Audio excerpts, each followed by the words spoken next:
recorded. Okay.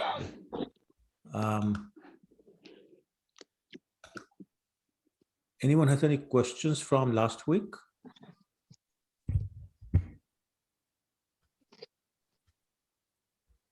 No? Okay, all right. Then we'll get started with the material from this week. And so we are on Canto 11, chapter 3. Can you all hear me fine, by the way? Yeah, we can hear Yes, you, Prabhu. Prabhuji. Okay, all right, thank you. So last week, Prabhuji, we heard from two of the Yogendras, right? So we'll Correct. start with the third. Correct. Yeah. That's correct. Okay. So we'll start with the, so basically what happened was Maharaj Nimi will ask questions and the Nav Yogendras will take turn answering them. And so, yeah, you're right. So today, the third one, which is Antariksha, will answer the question. And so last week he had asked about pure devotional service and about the three types of devotees, the Kanishtadhikari, Madhyamadhikari, and Uttamadhikari. So now he wants to know about Maya, the illusory potency of the Lord. So actually he asked 4 questions in this regard. So we'll take them one at a time. The first question he asked was, so what is the nature of illusory potency Maya and what are the activities of Maya?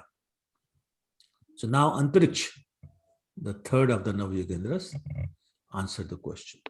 He said, well, Supreme Personality of Godhead created 5 material elements from which the material bodies of the conditioned souls are created. So what are those 5 elements? Anybody tell me? Earth, Yeah? earth, water, air, and sky. Hmm? Sky. Yeah. Earth, water, is air, sky, and the 5th one is fire. Fire, yes. Yes, fire. So you got that. So our bodies are made of those 5 elements. But the purpose doesn't change. Purpose is that we should be able to, we should exercise our free will. But the purpose of getting the body is to exercise that free will in terms of whether we want to serve Krishna or serve Maya. In other words, whether we want to enjoy sense gratification or we want to go for liberation. So that's the purpose of the body. Now, the Supreme Lord enters everyone's bodies as super soul, the Paramatma feature. And as Paramatma feature, he activates our senses. How many senses do we have? Total. What's the question? How many senses do all of us have total? 5 main and 5, 11. 5 11. 11 is right. 11. Yes, 11 is the right answer. Okay, so which is a 10 plus 1, the mind. Yep. Okay. So now what happens is that we as conditioned souls, we misidentify ourselves with the body as opposed to the soul. And by doing that, we start getting involved with fruitive activities that result in some kind of karma. And then we experience the results of those karmas. And one karma leads to another karma, which leads to another karma. It becomes an endless cycle. And as a result, we are continuously taking birth and dying, taking birth and dying, taking birth and dying. And it's been going on since time immemorial, as Prabhupada says.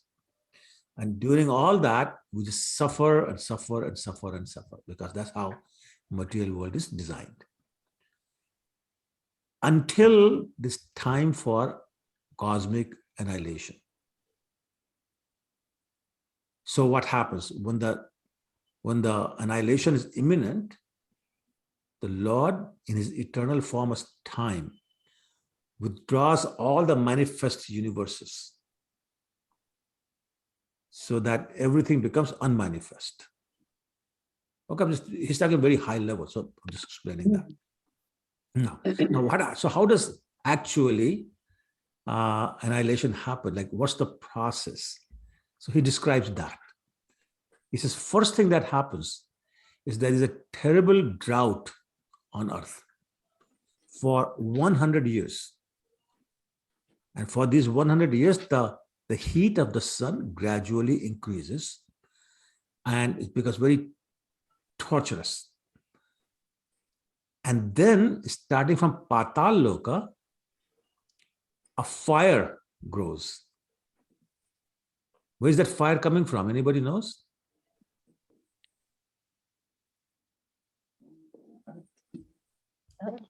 I'm sorry? From the earth.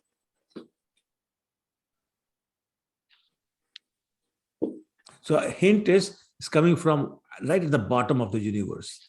So who's there at the bottom of the universe? Below Patal Lok. Yeah. Who's holding this whole thing? Garbhodaksha Vishnu. No, he's lying on that. What's he lying on? Sheshnak. Sheshnag. So Yeah, Shesh. Ananta Shesh, he starts to emit fire Anant in his Shesh. mouth. Oh, yeah. Yes. Okay. Yes, So okay. now it shoots upwards from Patal to, Talatal and Sutal and Vital, Tal and all this keeps on going up all the way to the Brahmalok. And then everything basically starts burning. And then after everything is burnt out, the Samorta clouds come on. Remember Samorta clouds? Where did we hear about them before? In what Leela? Govardhan Leela. I'm sorry? Govardhan Leela, Prabhuji. Govardhan Leela. Yes, that's correct. So Indra had sent these Samorta clouds. It's the same clouds. Therefore, the annihilation of the whole world. So they start pouring torrents of rain, for another 100 years. And the raindrops is described in Bhagavatam are as big, raindrops are as big as the trunk of an elephant. And this rainfall then, submerges the entire universe in water. And then all the gross elements, as well as, Lord Brahma, they enter the unmanifest state. Now, maybe what I'll do is I'll put in a picture that you have seen before, just to make sure everybody understood what we're doing. Hold on. Let me share the screen. And here. Okay, does everybody see it? Yeah. Okay, so the fire starts somewhere here. See my cursor? So fire starts somewhere here, and then moves up Patal, Rasatal, Mahatal, Talatal, etc., to Earth planet, and then the upper planets, Bhuvalok, Swargalok, Mahallok, etc., all the way to Satyalok where Brahma is. So now all this starts burning, and after that, it gets all submerged in water. And then everything here becomes unmanifest. In other words, they merge in the unmanifest form. And then, let me see if I can increase the size a little bit. Okay. Okay. Can you see here? Yeah. So these are the subtle elements. These are not the gross elements. Gross elements are somewhere here. These are the layers of the subtle elements. Same name, but they are subtle elements. So remember when we talk about creation, false ego rise to intelligence and mind. And from mind I produce these subtle elements. So then what happens is that after the gross elements are basically unmanifest, then because of the wind, the earth loses its fragrance.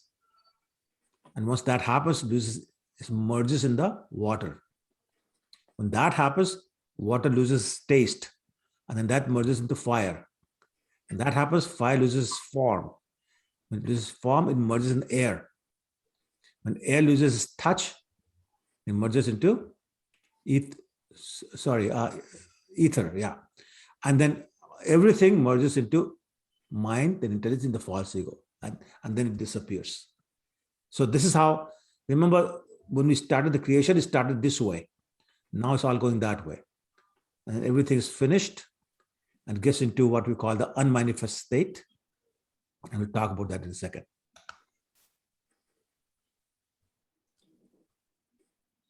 Okay. So then what happens is even Brahma is gone into the unmanifest state. Now, one could ask that, wait a minute, Brahma is a pure devotee. So how come he is merging in the effulgence and becoming unmanifest rather than get liberation and go into spiritual world, right? Vaikuntha or Golok Dham or whatever, right? So actually Vishwanath Chakravarti points out that there are actually 3 categories of Brahma. Karmi Brahma, Jnani Brahma, and devotee Brahma. So what's a Karmi Brahma? This Karmi Brahma is the person who for 100 human births has not performed a single sinful act and has been busy doing karma kanda activities like fire sacrifices, charity, etc. Then he becomes eligible to be put on the list of potential Brahmas, and one is chosen. So that's the Karmi Brahma. Jnani Brahma is the one who has been into Gyan Khan, which is the mental speculation, but the same thing, no sinful actions for 100 human births, and then he becomes a Jnani Brahma. And then devotee Brahma is the one who's performed devotional service, pure devotional service, and then he becomes eligible for the post of Brahma. So now, if it is a Karmi Brahma when the annihilation is happening, then that Brahma has to come back to the material world. It doesn't have entry into the spiritual world. If it's Jnani Brahma, then that merges in the Brahman effulgence, which is called impersonal liberation. And if it's a devotee Brahma, then that Brahma enters into the personal abode of the Lord. Okay, the spiritual world. Now, in Srimad Bhagavatam, in the 3rd canto, you may not recall this, there was another category of Brahma described, which was a Brahma who's a devotee of the Lord, but for some reason, he has a tendency to think himself independent of or equal to the Lord. So such a Brahma may achieve Mahavishnu's abode at the time of annihilation, but when the creation begins again, he has to return and take the position of or the post of Brahma one more time. All these are what we call Jiva Koti Brahma, which means they're living entities like you and me, and they became eligible to take the post of Brahma. Now, that is such a hard criteria of qualification. Sorry?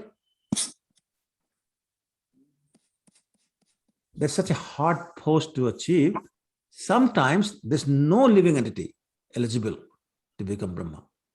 At that time, Krishna himself expands as Brahma, and then he's called Ishwar Koti Brahma. So we have Jiva Koti, which is a living entity category, or Ishwar Koti, which is the Supreme Personality of Godhead category. Okay. I'm going to pause for a second and see if there are any questions anybody wants to ask. Prabhuji, the 4th one you mentioned that the devotee, and you mentioned that he kind of thinks like a Lord. Thinks like he's independent of Lord or fourth equal to Lord. Prabhuji, one question. So when you say there are different types of Brahmas like Karmi Brahma or devotee Brahma, so is there only one Karmi Brahma and one devotee Brahma, or there are several of them? No. At any given time, there will be only one type. It's not that you have one Karmi, one Jnani, one devotee. Oh, Okay. okay. Any given time, you have only one. What I was saying was that they could come from any of these 3 categories. Oh, I see. Okay. But Okay. Prabhuji, one more question. So remember in the story, someone when Brahma went to meet Vishnuji, and then he saw many Brahmas, right? Correct. So how come then? No, so I'm talking about one universe. Okay, There are one millions universe. and billions of universes, each have their own Brahma. Okay. I'm Yeah. just talking about one Brahma. It's actually our universe. It's our Brahma. Okay. Yeah. Okay. Okay. Thank you. Sure. Yeah, Prabhuji, Ah.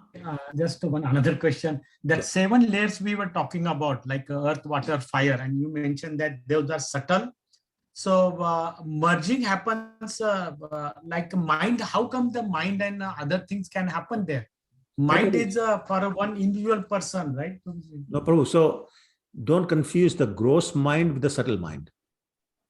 Just like don't confuse the gross earth, gross air, gross fire, etc., with subtle. So remember when we talked about the creation, we said first the subtle layers come in, and then the gross elements. Right. So that's what we're talking about. So these 7 layers that you saw are subtle. Okay. Yeah. Thank you. Yeah. Anybody else? Okay, then I'll keep going. If it starts to get confusing, just stop me, please. Okay. All right. Now, excuse me. So I hope it was clear how the subtle elements start merging, and so all the subtle elements merge in the false ego, and then material senses and intelligence merge into false ego in the mode of passion, and the mind along with the demigods merge into false ego in the mode of goodness. So that's how the merging is happening. And then the total false ego, along with all its qualities, that merge into what's known as Mahat Tattva. Right? Remember, Mahat Tattva is like an umbrella. It's covering 1/4 of the portion of the spiritual world. And that's under it is the material world. Okay. So is everybody confused now? Speak up, otherwise you remain confused for the rest of your life. Prabhuji, can you please repeat it, what you said in the last? Prabhuji, I'm confused too. Okay, thank you. Okay, so let's start again. So let's start from the point of view of how the unmanifestation or merging of the subtle layers happens. So first layer we saw at the bottom, of the 7 layers was earth. So when it loses its aroma, which is the fragrance, the quality of the earth, because of the wind, it transformed into water. So it merges the water. Water is deprived of its taste by the same wind, and it merges into fire. Fire is deprived of its form by darkness and dissolves into the air element. And the air loses its quality of touch by the influence of ether or space, whatever you want to call it. It merges into that space. And when the space is deprived of its property of touch or tangible, I should say tangible is probably more appropriate word, then, excuse me, it merges in the false ego, in the mode of ignorance. So false ego has 3 modes, right? Ignorance, passion, and goodness. So the space is merging into false ego in the mode of ignorance. The material senses and intelligence merge into false ego in the mode of passion. And the mind, along with the demigods, merges into false ego in the mode of goodness. Now the false ego has got everything. It's called it total false ego. Now, this merges into what we call Mahat Tattva, which is the beginning of the creation. Okay, now ask any specific question if you are still confused.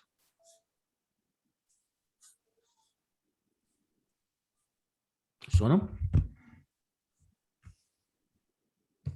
Prabhuji, when creation happens, can you please repeat that what was the role of Mahatattva to understand how is it going in the reverse order? Sure. So when there's nothing there, even Mahatattva is not there. Mahatattva in its unmanifest form is called Pradhan. That's the technical word for it. So when Lord Mahavishnu glances at material nature, impregnates it, and then it manifests Pradhan into what's called Mahatattva, which is Mahatattva. Think of it as aggregate of everything we just talked about. All the layers, all the three modes of material world, etc. But still it's what you call jada, which means no consciousness, no activity, nothing. It's not capable of doing anything. And then by the influence of time, the Lord enters Mahatattva, and by the influence of time, which is Lord himself in his impersonal form, it agitates the Mahatattva, which agitates the modes of material nature, which then start to rise to all these things that we talked about. There's false ego in those three modes, and then false ego and goodness gives rise to mind and the demigods, and passion, it gives rise to the senses, right? And that's the start of all the creation. And therefore the process is exactly reversed when the annihilation is happening. So I don't know if that makes it any more clear. If not, don't worry. Is all the subtle elements. So Mahatattva is all the subtle elements. I mean, to summarize, just trying to understand. No, the subtle elements come out of it.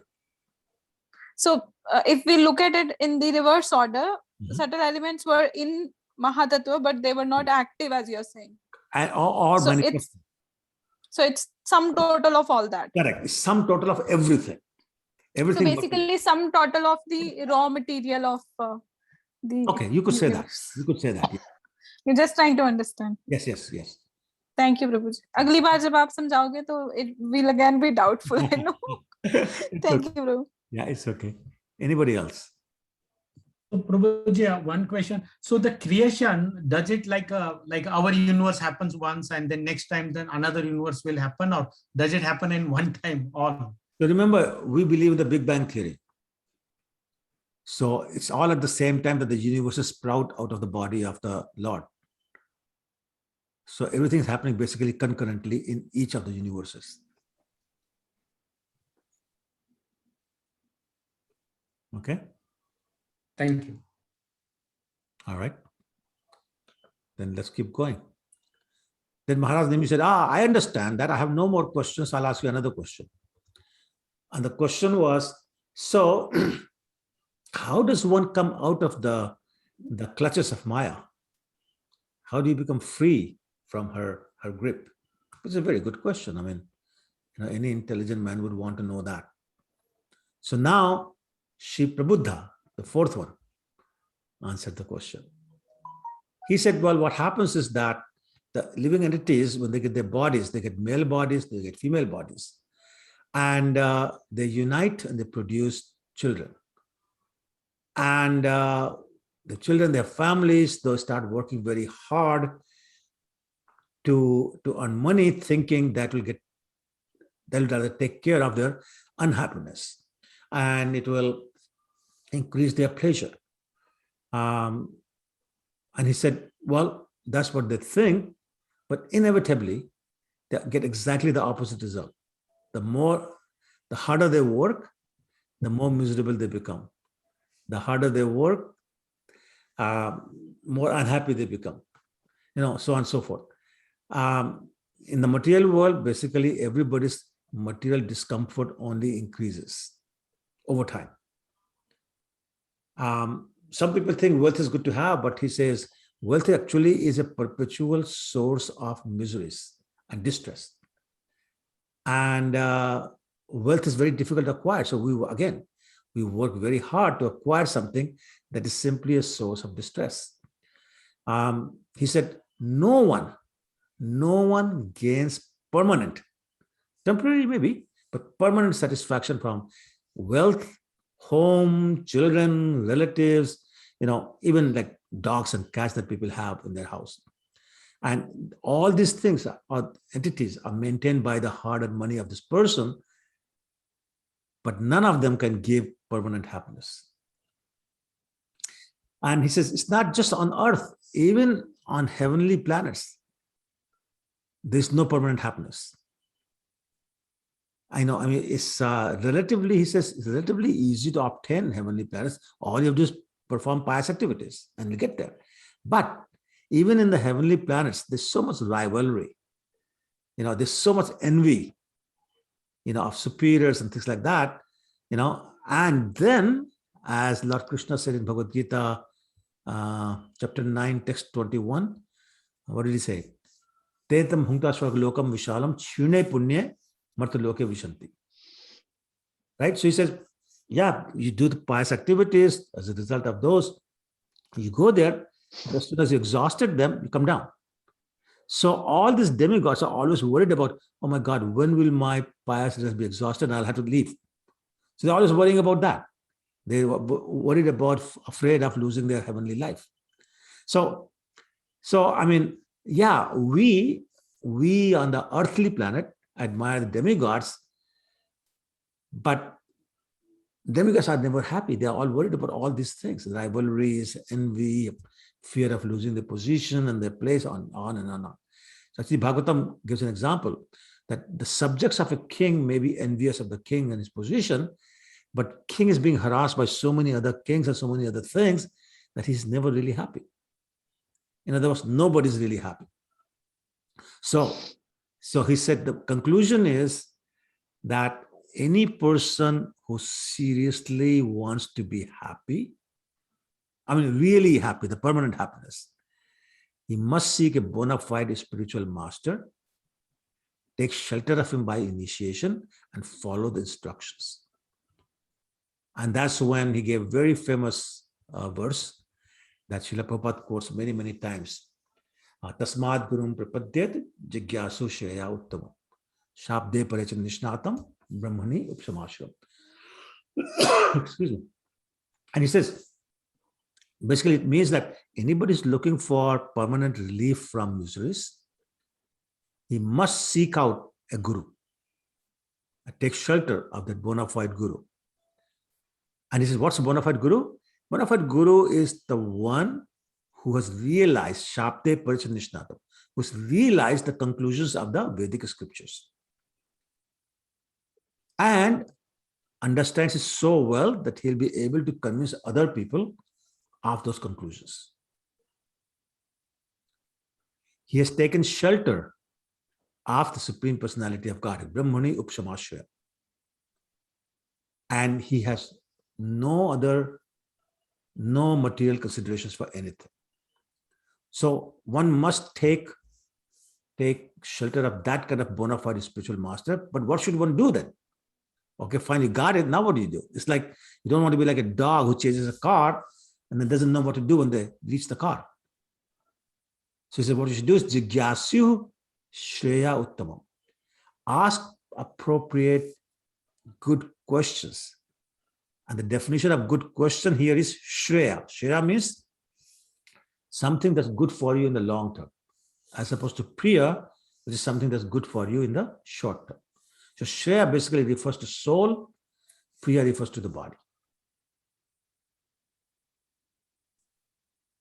Okay, so then having surrendered fully to such a guru, one must learn from him the process of pure devotional service. Because that's the only thing that satisfies the Lord. And therefore, that's the only thing that satisfies the soul. You may recall the verse from Bhagavatam, Savai Punsam Paro Dharmo Jato Bhakti Adokchaja Ahataki Apratihata Yayatma Suprasidati. The Atma is happy only when we perform pure devotional service. And when we do that, we also develop all good qualities. So what's involved in the process of devotional service? Hear, glorify, meditate upon the transcendental pastimes of the Lord, his appearance, his qualities, and the holy name. Right? And whatever we have that's pleasing to us, we should immediately offer to the Lord. And Bhagavatam says, even his wife, children, home, and his own life should be offered to the Supreme Personality of God, of Godhead. And one should learn and learn from, I should say, and serve pure devotees of the Lord. By chanting the glories in the association of pure devotees, one becomes satisfied, one becomes happy, and one develops loving relationship with other devotees. And in that way, one is able to give up the material sense gratification. Tushyanti cha ramanti cha. Lord Krishna says in Bhagavad Gita chapter 10 that simply, how does the verse go? How does it go? Machitta madgat prana. Bodhyantas parasparam. Katyantas mam nitya. Tushyanti cha ramanti cha. So just all they do is with our devotees discuss the glories, the qualities, the pastimes, the form of the Lord. And that's what gives them nourishment. And that's what makes them happy. And then that kind of happiness leaves no place for material sense gratification, which is the cause of suffering. Yehi sansparsha 522. Yehi sansparshaja bhoga dukh yoniya evte. Adi antavanta kaunte nate shuramte vidha. So these pure devotees have no interest in anything material, because they're getting something higher taste. Param drashtvā nivartate. And devotees make progress that way until they become pure devotees and they start to exhibit the 8 ecstatic symptoms of ecstasy. Anybody knows any one of them? Just name a few ecstatic symptoms. Hair standing on end. Yes. Perspiration, yeah. Perspiration, yes. Anything? Crying, Hmm? crying, Crying. crying. Yeah. Crying. Rolling on the ground. Rolling on the ground, laughing hysterically, Dancing and dancing like crazy. Yes. Yes. So, yeah. So you got it. So then they start exhibit those symptoms. And finally, the Lord reveals himself to these people. And when that happens, they easily cross over Maya. What did Lord Krishna say in 7:14, Bhagavad Gita 7:14? Mame vijay prapadyante maya etan tarantite. Right? Devi yesha gunamai ma maya duratya. Mame vijay prapadyante maya etan tarantite. So you surrender to the Lord this way, and he'll help you get out. Another verse in Bhagavatam says, it's like the whole material world becomes the size of a hoof print, which is so easy to cross. So devotee is able to do that. So that's the answer to the question, how do you get out of Maya? So Nimi Maharaj asked another question. Okay, fine. What's the transcendental situation of the Supreme Lord Narayan? So now Pipalayan answered. He said, the Supreme Personality of God is the cause of all causes. Savakarana Karanam, as Bhagavad Gita says, including the cause of creation, maintenance, and destruction of the universe. And his Adi and his Anadi, which means he has no cause. In that sense, he's causeless. Nothing caused him. He causes everything. Right? And even when the Lord is in the material world, which is always changing and is temporary, the Lord remains eternal and abhyaya. What does abhyaya mean? Unchanging. Okay? He cannot be understood by material mind, material senses, material speculation. It's transcendental to all those things. It's transcendental to the material world also. However, even though originally he's one, just one Krishna, he appears in many different forms. Although he remains free from birth, growth, and decay and death. So these things don't apply to him. Right? Krishna is like Nitya Kishore, Radha is Nitya Kishori. No change in age. And then he takes the form of super soul also. As super soul, he's all pervading. And he becomes a witness of everything that living entity does. And he's able to perceive the mentality of all living entities. And that Supreme Brahman is known as Lord Narayan. Now, what happens is, excuse me, when a person seriously engages in devotional service, then any impure desires in their heart, because of their previous karmas, they're destroyed. So there's a very wonderful verse in Bhagavatam, I think it's 1:17. Shrunatam punya katha Krishna. No, sorry. Shrunatam swakatha Krishna punya shravan kirtanam. Hridiyantasthayo abhadrani vidnoti suhatsatam. So when somebody becomes interested in hearing the glorious pastimes, which are very purifying of the Lord removes all the impurities from the heart of that person. And the next verse says, Nashprayesha bhadreshu nityam bhagavat sevaya. Bhagavate uttam shloke bhaktir bhavati nashtiki. So when we do this serving of the devotees, serving of Bhagavatam, the book, serving of Bhagavat, the Supreme Personality of Godhead, then everything inauspicious is gone from our heart. We become pure. Okay, that's the quality of the Lord Narayan. Okay. Maharaj said, okay, that's great, good answers. I have one more question. And he says, what is the process of Karma Yoga by which one becomes free from all material activities? So now Avirhotra answered. Excuse me. He said, through authorized studies of the Vedic literature, one can understand the meaning of prescribed duties, the non-performance of such duties, and forbidden activities. So I think we know them from 3rd chapter of Bhagavad Gita: karma, akarma, and vikarma. Right? So karma is the prescribed duties, vikarma is non-prescribed duty of forbidden activities, and akarma is non-performance, which means only doing it for the Lord. And then he said a very wonderful verse that I want to tell you about. He said, Paroksha Vedo. Sorry, just 1 second. Yeah.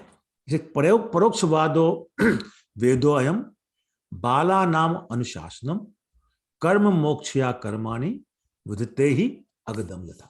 Which means that childish people, foolish people, they are attached to materialistic fruitive activities, which is kind of against the actual goal of life, which is to become free from these activities. But these childish and foolish people become attached to these materialistic activities. So therefore, the Vedic injunctions are provided to indirectly lead one to the path of ultimate liberation by first prescribing fruitive religious activities and then giving the medicine. And the example is given, Bala Nam Anushashanam, which means just like a father gives, 2 ways to look at it. A father gives medicine hidden in a candy, says to the child, here's candy, take it. Or he says, take the medicine and you'll get a candy. So either way, there's some kind of reward promised. So the idea is that Karma Kanda sections of the Vedas are not pure bhakti, but they are for people who would otherwise be simply performing sinful activities. So there's a way to get them attracted by promising something that they want, like heavenly planets, like richness, fame, power, etc., etc. So that's a very wonderful verse, very, very meaningful, very practical. Anyway,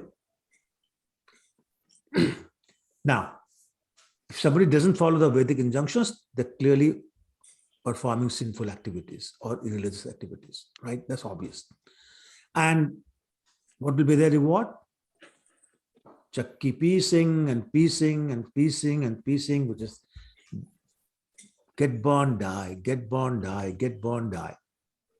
On the other hand, if they execute the regulated activities as prescribed in the Vedas without attachment to the results or offering the results of their work to the Lord, then they get freedom from the bondage of material activities. Now, a caution, the material results that the Vedas sometimes talk about are not the actual goal of Vedic knowledge. What is, again, Canto 1, Chapter 3, Text 28. What does it say? Vasudeva Paraveda. The absolute purpose of studying the Vedas is to understand or to know Lord Vasudeva, Lord Krishna. So these are these materialistic activities prescribed in the Vedas are simply meant for stimulating the interest of the person who would otherwise not do anything pious. However, if somebody actually worships the Lord by following the regulations of the Vedic injunctions, then they'll become free from the bondage of false ego and therefore the material world. And they will not come back. Okay? So I'm going to pause again and see how much I've confused you.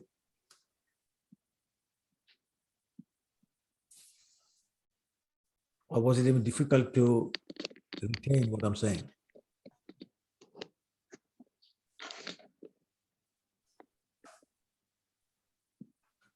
Hello, hello, hello. So is it that bad? Is that confusing? Or is it that clear? Trying to sink in everything. Yeah, okay, all right. So I'll wait. Yeah, Prabhuji, a lot of philosophy, trying to understand, even though we heard many times, but still, put into perspective. I think we Okay. are I'm very trying nice. very Thank you, hard to keep it as simple as possible, but maybe it's not simple. Yes. Okay, well, we'll keep going. So then, excuse me, King Nimi asked another question. He says, I know that the Lord descends to the material world according to his own sweet desire, of course. But tell us about the various pastimes of the Lord when he comes to the material world. And I want to know what he's done in the past, what's doing now, and what will he do in the future? Like what activities will he do when he comes in different incarnations? So now Drumil answered it. He says, first of all, understand, anybody who tries to count or fully describe the unlimited qualities of the unlimited Lord has the intelligence of a foolish kid. He says, even if it was possible to count the particles of dust on the face of the earth. Has anybody ever gone to a beach and tried to count the sand particles just on that one beach? No. It's impossible. So imagine for the whole earth. And he said, Drumil is saying, even if somebody could do that, he would still not be able to count the unlimited qualities of the Lord. As a matter of fact, Lord Krishna once said that even I cannot count my unlimited qualities. So how can we do that? So he said, so first thing the Lord did was he created the universes, I should say, material world. And then he entered those material worlds. So I'm sorry, universes. And those are the three Purusha avatars. So we know Mahavishnu, Who are the other two Purusha avatars? Garbhodakshay Vishnu and Shirodakshay Vishnu. Correct. So those are Shirodashna. three Purusha avatars, and talked about what they do. And then he says, then he manifests himself in the form of Brahma, and Brahma is in the mode of passion. His job is to create universe. And then when Brahma comes, then he appears as Vishnu. What is his job? To maintain the universes. And then he comes as Lord Shiva or Rudra to annihilate the world, the material universe, when the time comes. Okay. Now, then he takes the form of Nar Narayan, who are the two famous sages, the greatest sages. And from the womb of Murti, the wife of Dharma, and she was the daughter of Daksha. And as Nar Narayan, they taught the devotional service of the Lord. And they practiced it themselves. And they're actually living even today and being served by so many sages. Where do they live? Anyone? Himalaya. Badrikeshwar. Badrinath, yes. Badrinath. And you may recall, we talked some time ago that as Nar Narayan were performing their austerities, Indra got worried that they want his position. So he sent Cupid, along with so many beautiful girls, to disturb his meditation. And the Lord was not disturbed, but he smiled, welcomed Cupid as if he's an honored guest, offered him gifts, spoke to him very sweetly. And then he said, then Cupid started to offer his prayers because he got so scared that the Lord is doing all that. And then the Lord manifested millions of beautiful women in front of Cupid. All these women were so much more beautiful than the women that had come with Cupid, which really embarrassed Cupid and everybody who was there. So they started to apologize. And then the Lord said, you know what? Just choose any of these women and take her with you. So they chose a woman by the name of Urvashi. So that Urvashi that we all have heard about, that's how she came. She appeared, I should say. She's a creation of the Lord Narayan, the Lordship of Lord Narayan, directly. Anyway, so then Cupid went back to Indra, told him all that had happened, and that was the end of that pastime. What other he talk about? Yeah, then he says, the Lord then also took a lot of incarnations simply for the purpose of giving knowledge.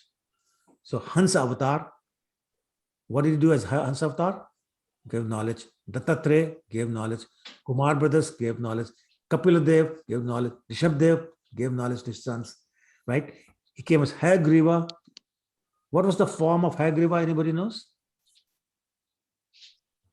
Horse. The face of the horse.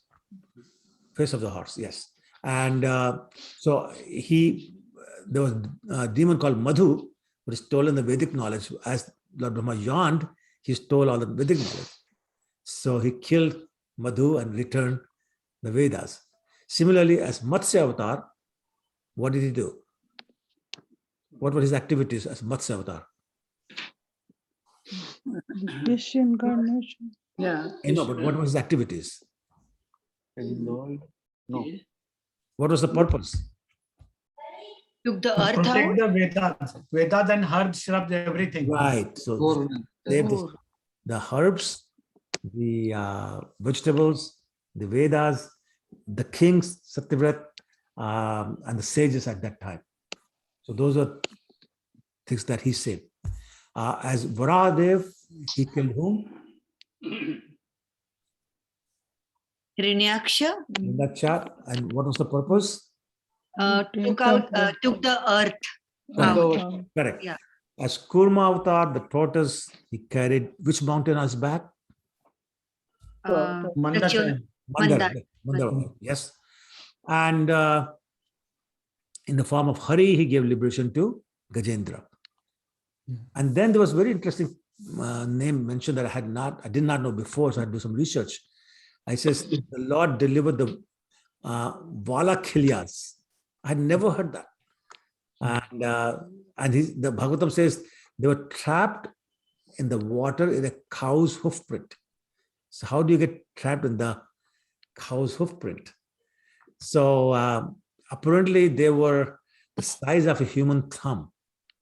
There was some places it said 60,000, some places it said 80,000.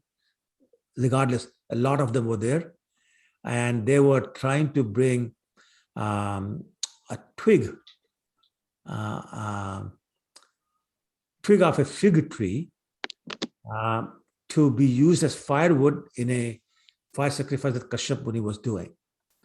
And basically, Kashyap Muni had asked a number of people to bring firewood, and Indra had brought millions of huge trees.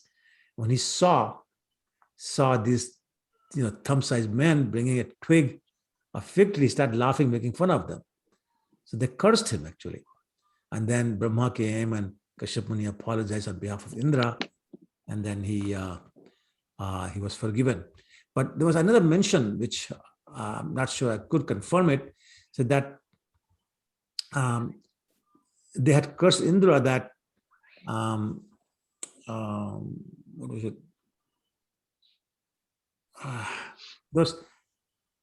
That the fire sacrifice will produce a personality who will kill Indra. And so when the apologies were made, they modified the curse and said, well, he'll initially be the enemy, but later he'll become a friend. And then it says the son was Garuda, which I'm not sure if that's authentic or not. So I want to be careful in how I say it.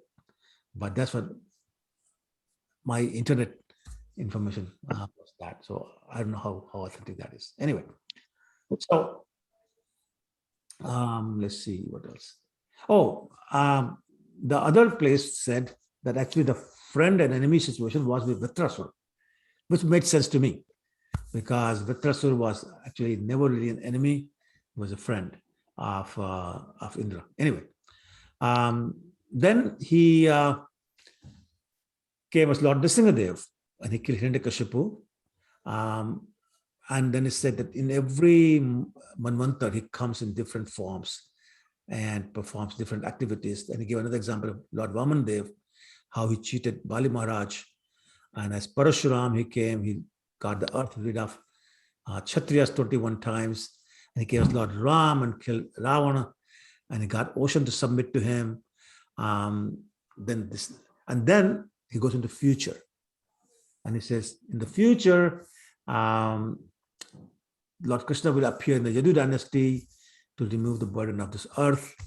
He'll come as Lord Buddha, and he'll bewilder people who are doing all sorts of animal sacrifice.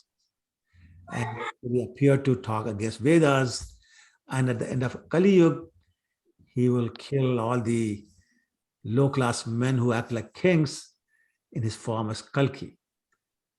And then he said, look, I told you a few, but there's so many innumerable billions and billions of incarnations and billions and billions of pastimes. Clearly, nobody can go through that, but I've just told you some of the more important ones. Okay, so I'm going to pause again and see if there are any questions or comments. Prabhuji, little bit on Nar and Narayan. So these are two different entities, right? Two different persons. Mm-hmm. Just like a Kumaras, 4 Kumaras, we Yeah. always talk as one. So like that, Nar Narayan is always considered as one. Nar and Like whenever you talk about Nar, they are together talked. it's like Nar and Narayan, two different personalities. Okay. Some say Nar is actually Arjun.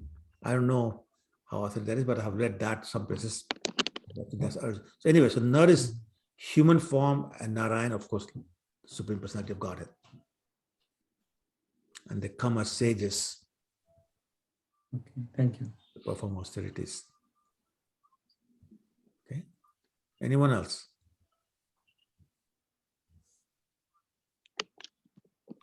Okay, so I'll keep going. So now King Nimi said, okay, great answers. And he says, what is the destination of a person who never worships the Lord? They try, but they're not able to satisfy their material desires. And so they're constantly trying, and they're not in control of their own senses. So they never worship the Lord, They're constantly trying to satisfy their material desires and they cannot control their senses. Okay, so that's the question. Can everyone just mute yourself, please? Okay, mute. Okay. Okay, so now Chamas responds. He says, there are 4 Varnas and there are 4 ashrams. And he says that, Brahmins are born from the face of the or head of the Lord, Kshatriyas from the arms, Vaishyas from the thighs, and Shudras from the feet. If you look at the universal form of the Lord. And similarly, there are 4 ashrams. He said, if any member of any of these 4 Varnas or 4 ashrams does not worship the Lord or intentionally disrespects the Lord, then they'll fall down from their position into a hellish state of life.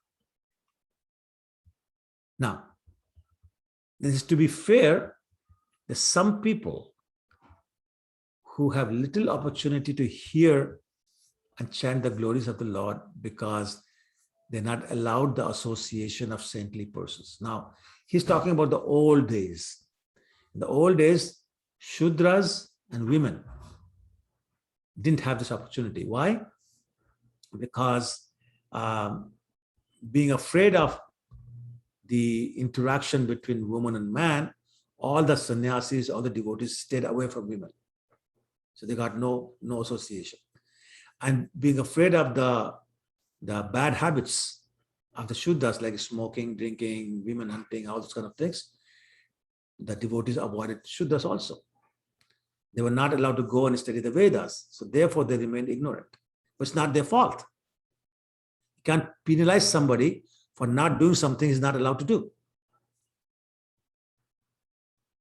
So therefore, if they don't hear about the Lord, so the glories of the Lord, pastimes of the Lord, how can they chant?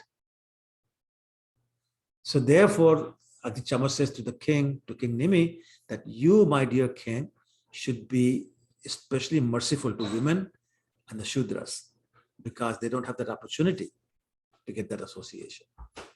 But the members of other 3 Varnas, Brahman, Kshatriya, and Vaishya, they don't have that excuse.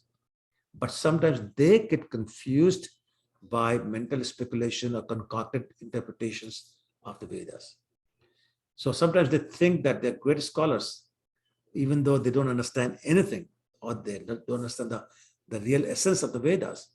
And therefore, they become worshippers of their wives or their girlfriends or the demigods because all they want is sense enjoyment. And it gets so bad that sometimes they start to ridicule the devotees of the Lord. I'm sure we have even experienced that in our lives. So what happens is that these people, if they happen to have some knowledge, some wealth, they become very proud of their wealth, their family connections, their education, sometimes even their renunciation, or their beauty, their physical strength, all those kind of things. And they become very, very proud. And they start to blaspheme the Lord and the lost devotees. So they're themselves fixed in their family life. They're attached to mundane gossip, the prajalpa. They are very indifferent to any service of the Lord, any devotional service, or the servants of the Lord, the devotees. All they want is material opulence, material pleasure. They're always on the mental platform. And just basically become more and more entangled in the material world. For them, the only solution is that they learn the principal teaching of the Vedas. That's the only way they can disentangle themselves. But because they have such a strong desire for sense enjoyment, all they want is to have fun. Have fun. It's like khao piyo mauj karo mitro. Just enjoy life, eat, drink, and be merry. And they do animal slaughter, they eat meat and all those kind of things. They don't understand that every animal you kill or cause to be killed will come back the next life and kill you. And the cycle just keeps on going. So therefore, they basically ruin their life for a very long time. I don't mean one lifetime, many lifetimes. So then King Nimi said, okay, what about, you said that the Lord appears in many forms, many incarnations, over many manvantaras. So what color and form does it take each time he appears in different ages? And what is his name? Or if there's multiple, then what are their names? And how are they worshipped in the human society in different ages? So now, the most senior of them, Karbhajan, started to answer. He said, the Lord appears in different yugas, in different colors, in different names, and different forms, and is worshipped by different prescribed processes for that age. He said, for example, in Satyug, the Lord appears in white complexion. He has 4 arms, matted locks, wears a kind of a skirt of a tree bark, carries black deer skin on his shoulder. He has sacred thread. He has prayer beads. He carries a danda and a water pot. Basically a form of a brahmachari. He's known as by different names like Hansa, Suparna, Vakuntha, Dharma, Yogeshwar, Amla, Ishwar, Purusha, Avyakta. Those are some of the names. Actually, even Paramatma are some of the names by which he's served. By which he appears and is known by and is served by the meditational yoga. That's the prescribed. The meditation is the prescribed process of worshipping the Lord in Satyug. Krato Dhyate Punsa. Vishnu. Then Treta Yuga, the Lord appears in a red complexion. Does anybody know the complexion of Lord Ram? My wife answered it. She says green. So that's why it's not called Yuga Avatar. It's Lila Avatar. Anyway, so the complexion is red. Again, 4 arms, golden hair, has 3 belts, or a belt consists of 3 strands, which represent the initiation into each of the 3 Vedas, Rig Ved, Samved, and Yajurved. And he holds ladle, spoon, and other implements of sacrifice. Why? Because that's the process of worship, the fire sacrifice. His names like Vishnu, Yagya, Prishni Garbha, Sarvadev, Urukrama, what else? Jayanta, Urugai, things like that. In Dwapar, he has a dark blue complexion, wears a yellow garment, has Shiva Svekha on his chest, and has names like Vasudev. And what's the process of worship? Deity worship. A very elaborate, opulent deity worship. In Kali Yuga, he takes the golden color, and he comes along with his associates, which are basically his primary limbs and weapons. He's constantly doing Krishna Kirtan, and the process of worship is Sankirtan Yajna. So I'm sure you have heard this verse, all of you have heard this verse, which we talk about when we talk about the proof that Lord Chaitanya is God in Srimad Bhagavatam. So he says, Krishna Varnam Trisha Akrishnam, Sango Pangasta Parshadam, Yagyai Sankirtane Praye, Ejantihi Sumedsa. What does that mean? It means in the age of Kali, intelligent persons will perform congregational chanting, Sankirtan. Does anybody know the meaning of the word Sankirtan? When you come together and sing the glories of Lord. Correct. That's the definition, the literal meaning of the word.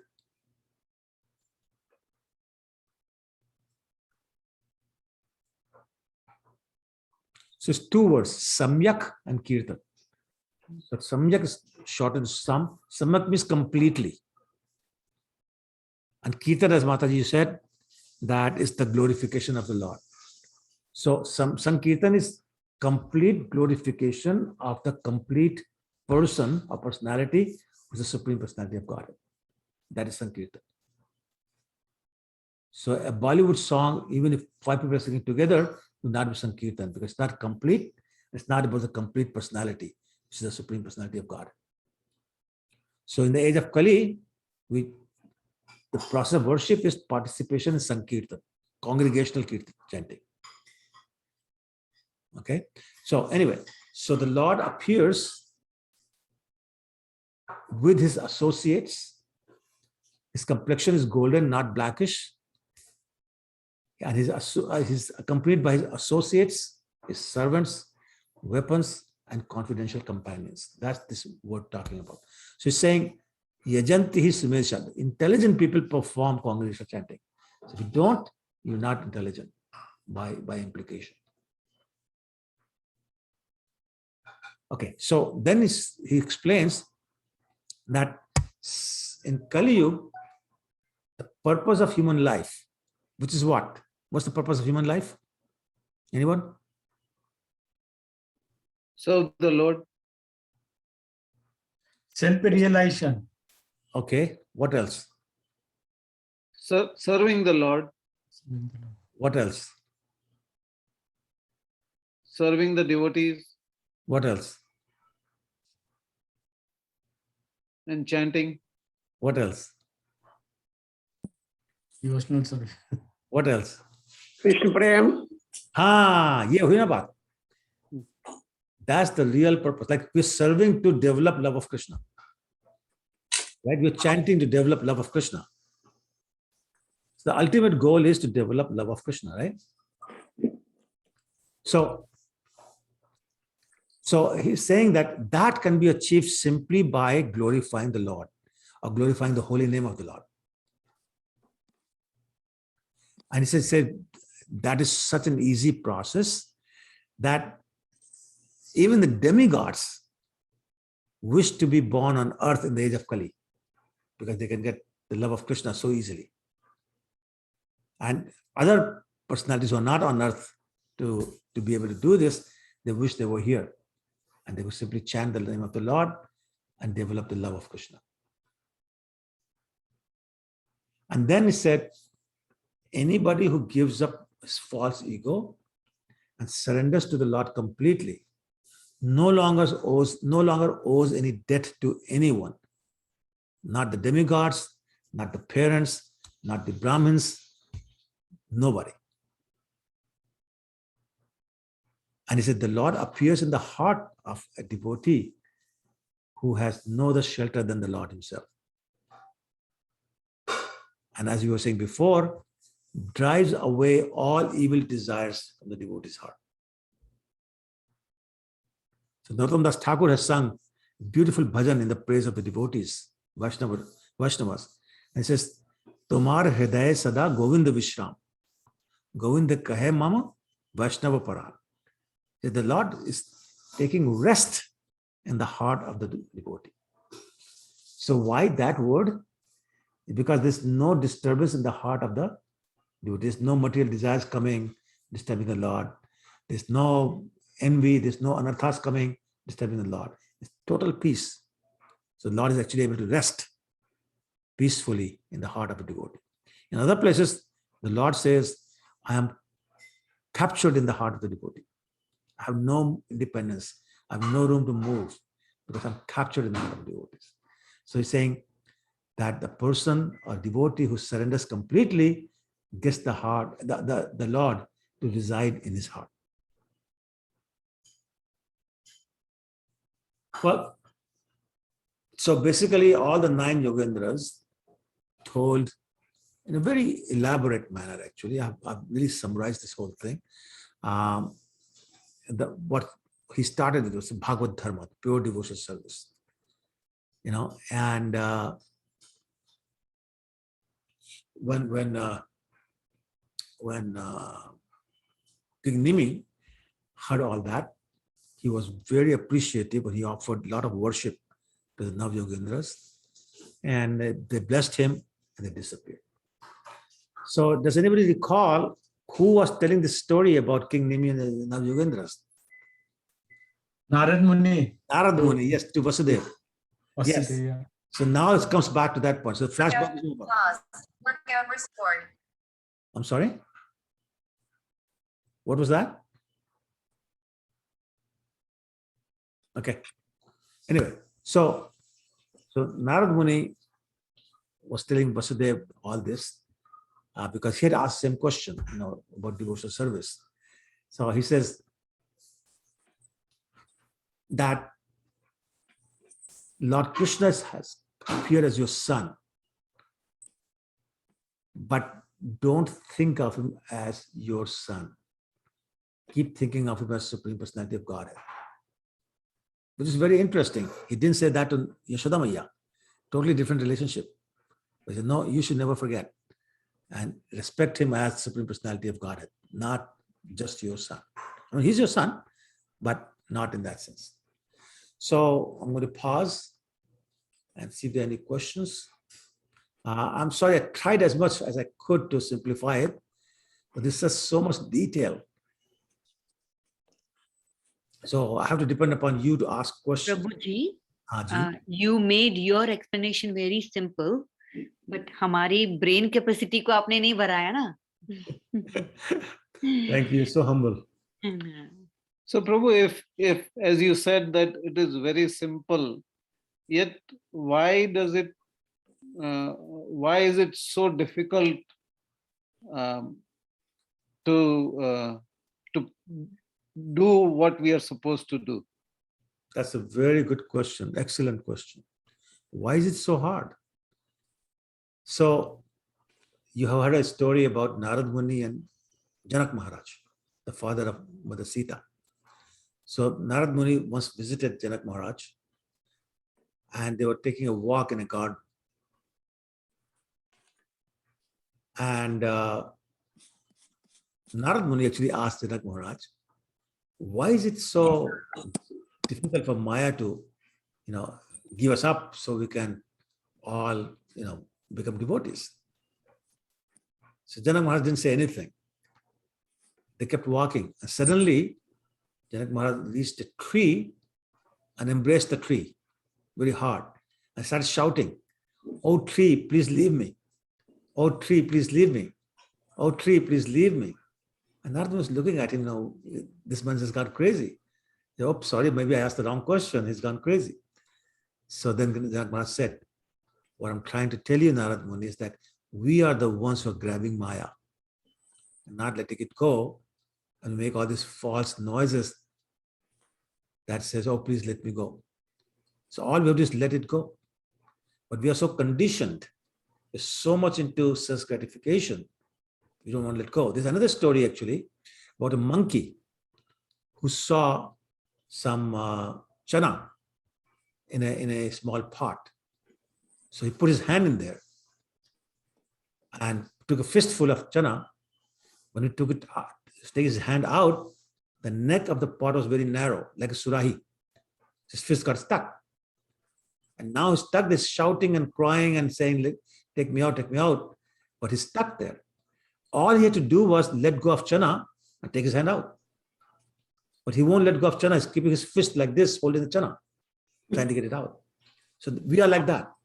We're like the monkey who won't let go of the sense objects, material sense objects. We keep shouting about Maya, please let me go so I can serve the Lord. So the problem is with us. We are making it hard on us. We won't let go of Maya. We won't let go of material things. We won't let go of the opportunity to enjoy our senses, on and on and on. That's why it is hard. We have tied our hands, we have closed our eyes, and then we say, oh, we need help, but we don't want help. It's like the story I was telling you last week. Prabhupada described the spiritual world and then asked who wants to go. And one person said, no, I don't want to go because I want to be here. It's so much fun. So we don't want to go. We run away from any opportunity to serve the Lord. so on and so forth.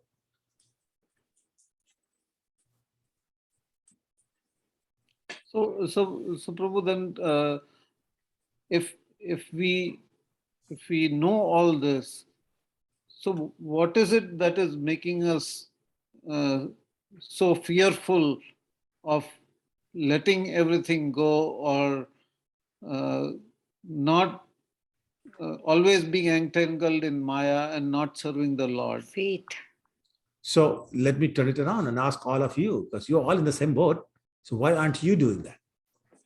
Why aren't we able to get rid of Maya?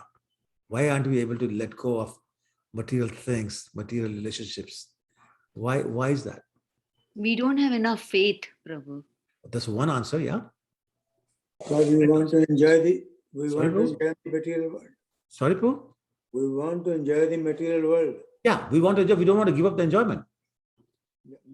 Yeah. Anything else?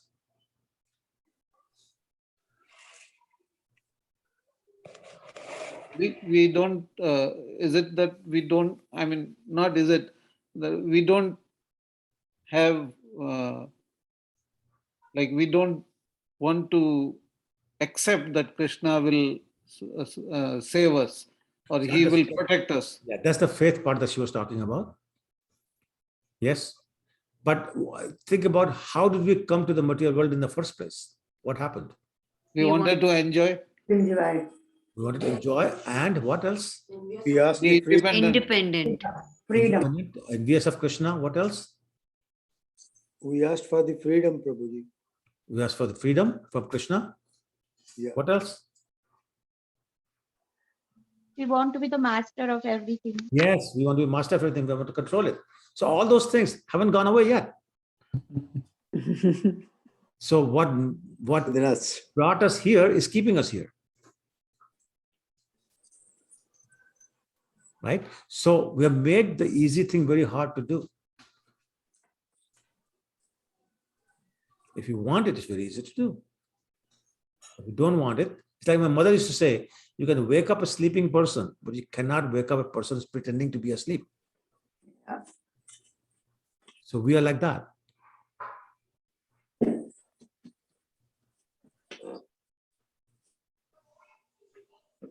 Does that answer your question, Boo? Yes, Prabhu. Okay, good. Anybody else?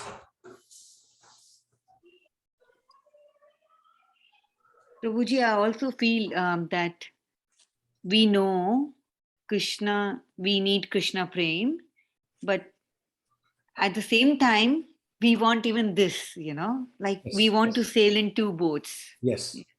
Yes. And you know what happens? Gir jayenge, Prabhu. Yeah. Yeah, exactly.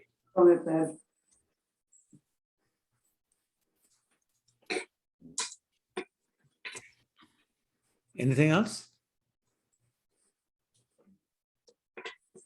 So then let me ask you a question, the same question I asked last week. If it is too much, I will skip some of the details. More. प्रभु जी सब तो समझ में नहीं आता है but still एक दो बात और दो ऐसे सुनते रहेंगे तो आई थिंक आ जाएगा बिल्कुल नहीं सुनेंगे तो नहीं आएगा बिल्कुल No, Prabhuji, keep the same. I think we Yeah, need. this is Prabhuji, okay. You are giving in details. I think to the extent that we can understand, making very simple, Prabhuji. Don't try to cut, otherwise we'll not understand. Okay. skip नहीं करना प्रभु जी Please don't skip anything. Okay. So Very, maybe very high level of philosophy, Prabhuji. it is very high. It is very high. So maybe what you can do is I'll send the recording and maybe you can listen to the recording and see if some of it makes more sense. Prabhuji is so interesting. My eye is in pain, but still I'm listening. Oh, thank you, Prabhu. Thank you. I hope your eye gets better soon. It's right eye only. It has little pain. Miss करते हैं बहुत ज्यादा इसलिए But हमने I कहा couldn't just leave it. I'm Thank you, sitting Prabhu. aside Thank you. and listening. Thank you. Okay. आपके जी? लिए प्रभु जी बहुत हार्ड हो जाता है No, I mean, I don't mind. I don't mind at all. I just don't want to bore anybody. He is enjoying much. Yeah, I enjoy it. I mean, I'm fine. I enjoyed It's it. interesting to hear everything. Thank you, Mother. Prabhuji. Everybody like it, Prabhuji. Okay, good. Thank you for the encouragement. All right, Thank you. then we will stop now and we'll meet next week. Yeah. Take it from there. So Prabhuji, we completed third, fourth. How many chapters we completed today? Third, fourth, and fifth. Okay. Fourth, fifth? 3, 4, and 5. 3, 4, and 5. Canto 11. Okay. Thank you, Prabhuji. We'll start with number 6 tomorrow, next week. Next week. This one two part, 11, 12, two part. Thank you so much, Prabhuji. Thank you, Sonam. Thank you. Hare Hare Krishna. Vansha Krishna. kalpataru. Vansha kalpatarubyascha kripa sindhu bhakti-namah pavane. Thank you so much, Prabhuji. Hare Krishna. Thank you, Sunana Mataji. Hare Hare Krishna, Vancha Kalpataru, Vaishya Kripa Sindhu Vichapatita Nampavnebhyo Vaishnavebhyo Namo Namo. Hare Krishna. Hare Krishna, Gautam Prabhu. Hare Krishna, Prabhuji. Thank you, Prabhuji. Hare Krishna, Prabhu. How are you? I'm good, Prabhuji. How are you? Good, good, good, good. Thank All you the for best to all of you. Huh? Sorry, Namni? the wonderful class. Thank you. Thank you. Appreciate that. Take care. Hare Krishna, Prabhuji. Hare Krishna, Prabhuji.